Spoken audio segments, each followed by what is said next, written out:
Yoga is the pause button that humanity needs to breathe, to balance, to become whole again. मैं विश्व समुदाय से आज के इस महत्वपूर्ण अवसर पर एक आग्रह करूंगा. Let this yoga day mark the beginning of yoga for humanity 2.0, where inner peace becomes global policy. जहां योग सिर्फ पर्सनल प्रैक्टिस न रहे बल्कि ग्लोबल पार्टनरशिप का माध्यम बने. जहां हर देश, हर समाज योग को जीवन शैली और लोक नीति का हिस्सा बनाए. जहां हम मिलकर एक शांत, संतुलित और सस्टेनेबल विश्व को गति दे. जहां योग विश्व को टकराव से सहयोग और तनाव से समाधान की ओर ले जाए. साथियों, विश्व में योग के प्रसार के लिए भारत योग की साइंस को आधुनिक रिसर्च से और अधिक सशक्त कर रहा है. देश के बड़े बड़े मेडिकल संस्थान योग पर रिसर्च में जुटे हैं. योग की वैज्ञानिकता को आधुनिक चिकित्सा पद्धति में स्थान मिले, ये हमारा प्रयास है. हम देश के मेडिकल और रिसर्च इंस्टीट्यूशंस में योगा के क्षेत्र में एविडेंस बेस्ड थेरेपी को भी प्रोत्साहित कर रहे हैं. इस दिशा में दिल्ली के एम्स ने भी बहुत अच्छा काम करके दिखाया है.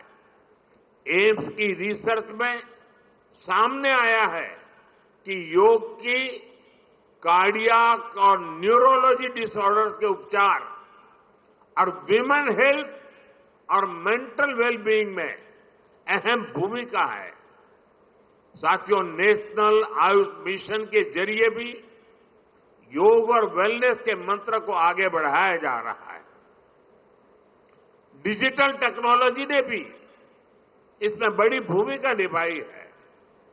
योगा पोर्टल और योगांध्र पोर्टल के जरिए देश भर में 10 लाख से अधिक इवेंट्स का रजिस्ट्रेशन हुआ है. आज देश के कोने कोने में इतनी सारी जगहों पर आयोजन हो रहे हैं. ये भी दिखाता है कि योग का दायरा कितना ज्यादा बढ़ रहा है. साथियों, हम सभी जानते हैं आज हील इन इंडिया का मंत्र भी दुनिया में काफी पॉपुलर हो रहा है. भारत दुनिया के लिए हीलिंग का बेस्ट डेस्टिनेशन बन रहा है. योग की इसमें भी बड़ी भूमिका है. मुझे खुशी है कि योग के लिए कॉमन योगा प्रोटोकॉल बनाया गया है.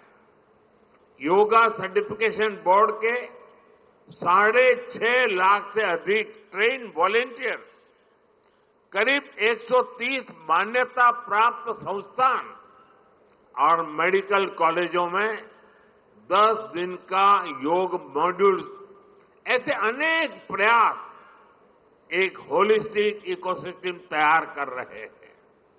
देश भर में हमारे जो आयुष्मान आरोग्य मंदिर है, वहां ट्रेन योग टीचर तैनात किए जा रहे हैं.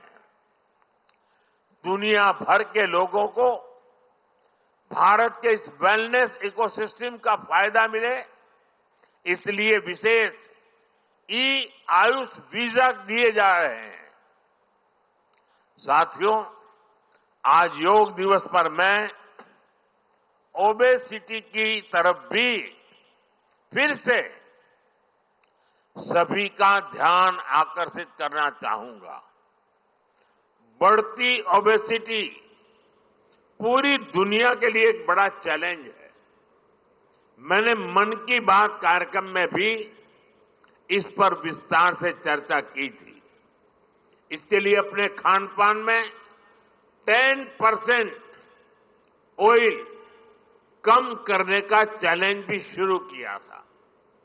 मैं एक बार फिर देशवासियों से, दुनिया भर के लोगों को इस चैलेंज से जुड़ने का आह्वान करता हूं। अपने खाने में कैसे हम कम से कम 10% ऑयल कंजम्पशन कम करें, इसके लिए जागरूकता फैलानी है। ऑयल की खपत कम करना, अनहेल्दी डाइट से बचना और योग करना, ये बेहतर फिटनेस की जड़ी बूटी है। साथियों, आइए हम सब मिलकर योग को एक जन आंदोलन बनाएं, एक ऐसा आंदोलन जो विश्व को शांति, स्वास्थ्य और समरसता की ओर ले जाए, जहां हर व्यक्ति दिन की शुरुआत योग से करे और जीवन में संतुलन पाए, जहां हर समाज योग से जुड़े और तनाव से मुक्त हो, जहां योग मानवता को एक सूत्र में पिरोने का माध्यम बने और जहां yoga for one earth one health एक वैश्विक संकल्प बन जाए। एक बार फिर आंध्र के नेतृत्व को बधाई देते हुए, आंध्र के लोगों को बधाई देते हुए और विश्व भर में फैले हुए योग प्रैक्टिशनर्स और योग प्रेमियों को बधाई देते हुए आप सबको अंतर्राष्ट्रीय योग दिवस की मैं बहुत बहुत शुभकामनाएं देता हूं। धन्यवाद।